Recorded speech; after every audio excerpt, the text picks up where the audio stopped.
But the bottom line for us as teachers, as far as I'm concerned, is we need to teach. In whatever way we can, we need to teach. I don't live under a rock, and I do pay attention to what's going on in the world of politics. Stick around and I'll share with you what might be a very different view on Betsy DeVos, Secretary of Education. Do you want to improve your classroom management skills? Do you want to increase student engagement? How about amplifying student success? If those are things you're interested in, you've come to the right place. Welcome to Things That Work. Okay, so, I don't do a lot of discussion about politics. I just don't. It's not something I've wanted to do on this channel. It's not the purpose of this channel. However, something that's been going on in the news recently has kind of sparked my creative brain going and started making at least provisional plans for what possibly might happen down the road. Now, understand this is not taking up a ton of my thought. I'm not spending a great amount of time in preparing for this, but it is cooking in the back of my head because you never know where things might go. I'm referring to the Secretary of Education, Betsy DeVos, and her view on her idea that spending money on fewer teachers and larger classrooms or class sizes is a good idea. Before we start arguing, before we start saying, horrible, blah, blah, blah, and which is what a lot of people are doing right now online. If you've been to my blog, you have seen the article that I wrote and put up on the blog. If you haven't, it'll be down below. Check it out. Read it. You can see what I wrote about that there. The fact is, this is not a new argument. In fact, Arne Duncan, who was the Secretary of Education during most of the Obama years, proposed the same exact ideas. That having a larger class size with more skilled and quality teachers, fewer of them obviously, would benefit students. Now, I don't know. My initial response to this in my head was, are you kidding me?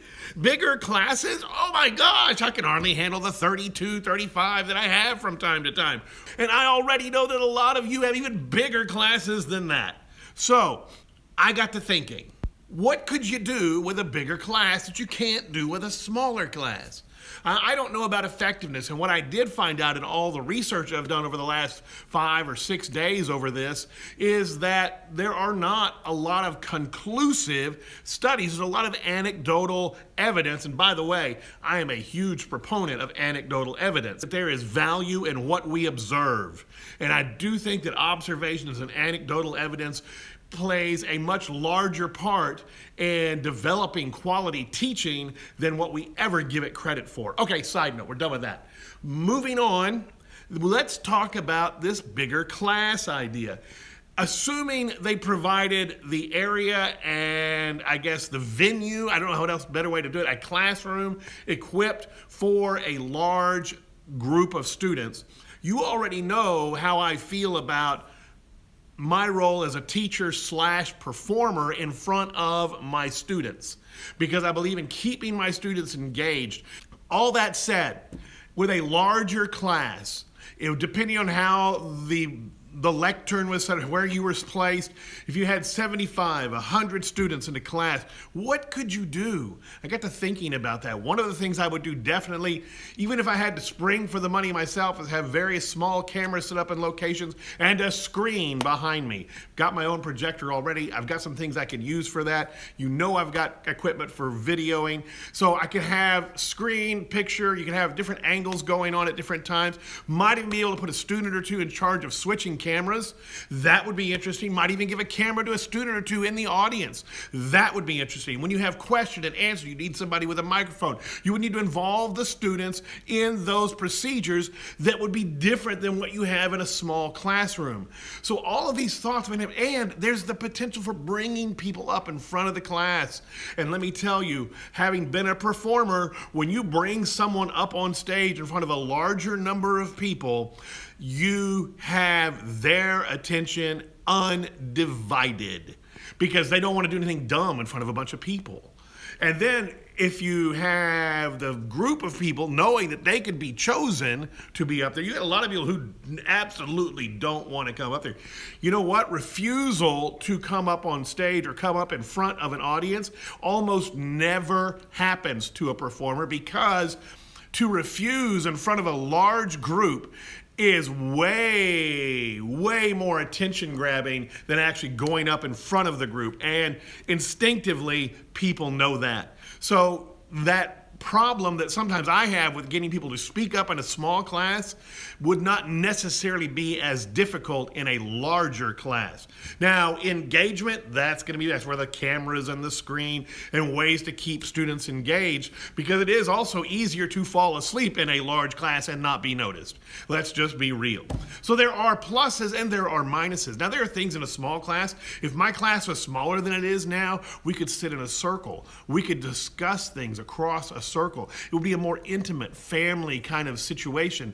And which is more effective? I don't know. That's not my job to determine, really, because I'm totally out of control of my class size. That's not what I do. Do I have preferences? Well, I'm familiar with the 30 plus and less. I'm not as familiar with a larger class. Could I do well? I don't know. Maybe. But see, these are the thoughts that I believe that we as teachers should be having, not storming the castle and screaming for the heads of those who are wanting to change things. Obviously, we can't change that. I mean, yes, we can band together. We can do all kinds of things. We do have power in numbers. But the bottom line is, my students have to go to school, and my students need to learn these skills. And my protesting, my running, that doesn't benefit my students now. I need to be teaching my students. I need to be passing on the skills that they need to succeed in whatever framework that I'm given currently. Those are my views. I'm not out to be upset with Arne Duncan or Betsy DeVos. Those people can have their ideas and they can discuss them, and I'm sure they will. But the bottom line for us as teachers, as far as I'm concerned, is we need to teach. In whatever way we can, we need to teach. Are there things you can be excited about in either direction that this goes? Absolutely. Are there things that we need to be concerned about either direction this goes? Absolutely. Yes, I can go and I can find all kinds of studies for each side. Again, like I said, the studies on class side just are not reliable. And I've seen that mentioned by both sides as well. So I encourage you to dig into this issue on your own, and maybe in the back of your head, like I am, just kind of be circulating some ideas. What would you do if you walked in next year and you had only 3 classes, but each of those classes had 115 or 120 people in them? What would you do? Those are my views. I hope you like them. I enjoy learning with you. I enjoy teaching with you, and together we can take over the world.